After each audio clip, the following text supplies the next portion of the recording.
Rangareddy district మాది ఆమన్గల్. అయితే ఈ ఫ్రీ బస్సులు ఓకే మంచిగుంది. బట్ ఏందంటే మేము డ్యూటీలోకి వెళ్ళాలన్నా కానీ మధ్యలో బస్సులు ఆపట్లేదు. ఓకే. ఏ ఊరు కాడ ఆపట్లేదు? ఈ ప్రతి స్టేజ్ కాడ ఆపుతలేరు. స్టేజ్ కాడ అంటే మెయిన్ స్టేజ్ల కాడ మధ్యలో మధ్యలో ఆపట్లేదు.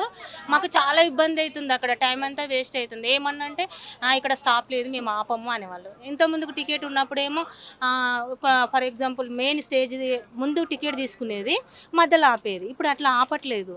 ఒక మధ్యలో గేట్ కాడ ఆపమంటే ఆపట్లేదు. ఎక్కితే ఎక్కండి లేకుంటే లేదు. మెయిన్ ఇప్పుడు ఫర్ ఎగ్జాంపుల్ ఈడ ఎక్కినాము ఆమన్గల్లో దిగాలి, మధ్యలో మాటలు ఆపట్లేదు. మధ్యలో గేట్లు వస్తుంటే మేము వేరే విలేజ్కి వెళ్ళాలంటే మేము మధ్యలో దిగాలి కదా.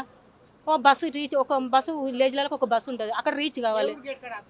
ఇప్పుడు మెయిన్ కరకలపాడు గేట్ అని ఉంటుంది, కరకలపాడు గేట్ అని ఉంటుంది. అక్కడైతే అలాంటి గేట్ల కాడ బస్ స్టాప్ ఉంది కానీ మధ్యలో ఇక్కడ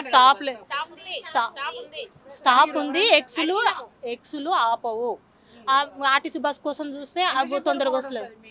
మొన్న నేను వెయిట్ చేసిన 5 నిమిషాల ఒకటి వస్తూనే ఉంటుంది. నేను మొన్న వెయిట్ చేస్తే 10 బస్సులు పోయినాయి ఎక్స్లు, కానీ ఒక్క ఎక్స్ ఆపలే. నేను డ్యూటీకి వెళ్ళాలి.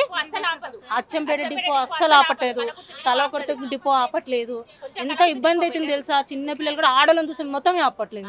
మీరు ఏమన్నా అనుకోండి, ఇప్పుడు డ్రైవర్స్ కోపం వచ్చినా సరే కానీ అసలు ఆపట్లేదు. మస్తు ఇబ్బందిగా అవుతుంది. మేము డ్యూటీకి 9 గంటలకు రీచ్ కావాలనుకుంటే 10 అవుతుంది, మేము అక్కడే ఉన్నాం. 1 అవర్ వేస్ట్ చేసింది. ఇలానే రోజు అవుతుంది. ఈ రోజు కూడా ఆపట్లేదు. మైసిగండి వచ్చినాం.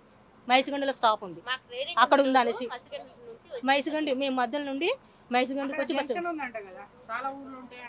ఊళ్ళు చాలా ఉంటాయి. లోపల నుండి వెళ్ళాలి. ఇప్పుడు గేట్ నుండి లోపలికి వెళ్ళాలంటే ఏం చేయాలి? ఈ బస్సులు ఎక్కినాము కొంచెం మధ్యలో ఆపినానుకో మేము తొందరగా పోగలుగుతాం కదా. ఇప్పుడు మళ్ళీ కరకలపాడు గేట్ దాటేసి మళ్ళీ ఆమన్గల్కి పోవాలంటే మళ్ళీ ఇంటికి రావాలంటే టైం అయిపోతుంది, బస్సులు వెళ్ళిపోతాయి. అప్పుడు మా పరిస్థితి ఏంటి? అంటే సాయంత్రం పూట అయినా ఇట్లా ఆపకుంటారా? Any time. మొన్న ఒక అమ్మాయి నైట్ టైం అవుతుంది, మేము రిటర్న్ కూడా వెళ్ళిపోయిన రోజులు హైదరాబాద్ నుంచి. అయినా కూడా అప్పటికి తను ఆపలేదు. ఏ బస్సు కూడా ఆపకపోతే వాళ్ళ నాన్న మళ్ళీ అమ్మాయి ఫోన్ చేస్తే ఆ నైట్ వెహికల్ వేసుకొని పోయి అమ్మాయిని ఎక్కించుకొని వచ్చింది ఒక గేటు దగ్గర. అది చాలా బాధాకరమైన విషయము. కరకలపాడు గేట్ దగ్గర అమ్మాయిని అసలు ఎక్కడైనా లేడీస్ ఉంటే అసలు రేవంత్ రెడ్డి సారు మంచి ప్లాన్ తీసుకుండు. కానీ ఈ డ్రైవర్లకు కండక్టర్లకు ఏమవుతుంది? వాళ్ళ జీతాలు వాళ్ళకు వస్తున్నాయి కదా. అసలు జీతాలు ఏదో మాకు కట్ అయినట్టుగా, మాకు కట్ అవుతున్నాయి, మా జీతాలు రావట్లేదు అన్నట్టు ఫీల్ అవుతున్నారు వీళ్ళు. లేడీస్ అనగానే ఓ సరేలేండి అట్లా దొబ్బుకుంటూ వెళ్ళిపోవడము. ఆపట్లేదు. సీట్లు కూడా మొగోళ్ళు జెంట్స్ కూర్చుంటున్నారు, లేడీస్ నిలబడ్డ వాళ్ళు లేసలేరు. ఏమంటే మేము టికెట్లు ఇచ్చినామా అంటున్నారు వాళ్ళు. అంటే మేము ఏమైనా పుణ్యానికి పోతున్నామా? ఇప్పుడు వీళ్ళైతే ఎవరు? వీళ్ళ జీతాలు అయితే కట్ అయితే లేవు కదా.